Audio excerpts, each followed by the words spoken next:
ఎలాగంటే ఇదిగో నీ చెల్లెని తీసుకొస్తాడే పొద్దుగా. ఏం పట్ల తీసుకొచ్చిన పట్ల తీరుబా నీకు వచ్చింది ఆఫరం. రాత్రి పొద్దున చెల్లెలు పెట్టినా ఏం పర్లేదా? ఏం పర్లేదు, ఇద్దరం ఉంటాం. ఆఫర్ ఇచ్చినట్టు ఇలాంటి ఆఫర్ నా భూతో నా భవిష్యత్తు ఇప్పటి వరకు ఏ పెళ్ళాం ఏ ముగ్గురికి ఇవ్వలేదండి. మీరు వాటికి ఇన్స్పిరేషన్ అండి.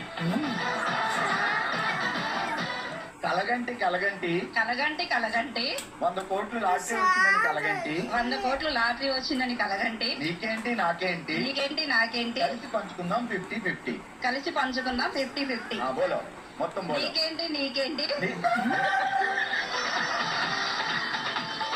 నేను ముక్కలుగా ఎల్కేజీ అలా చెప్పొద్దు, చెప్తే ఫాలో అవుతాము. కలగంటి కలగంటి 100 కోట్లు లాటరీ వచ్చిందని కలగంటి నీకేంటి నాకేంటి కలిసి పంచుకుందాం 50-50. కలగంటి కలగంటి 100 కోట్లు లాటరీ కలగంటి నీకేంటి నాకేంటి 50-50 పంచుకుందాం. లాటరీ నువ్వేం చెప్పావు నీకే అర్థమైంది. ఓకే, చప్పలు కొట్టండి అమ్మా. హలో నమస్తే. నమస్తే. ఏం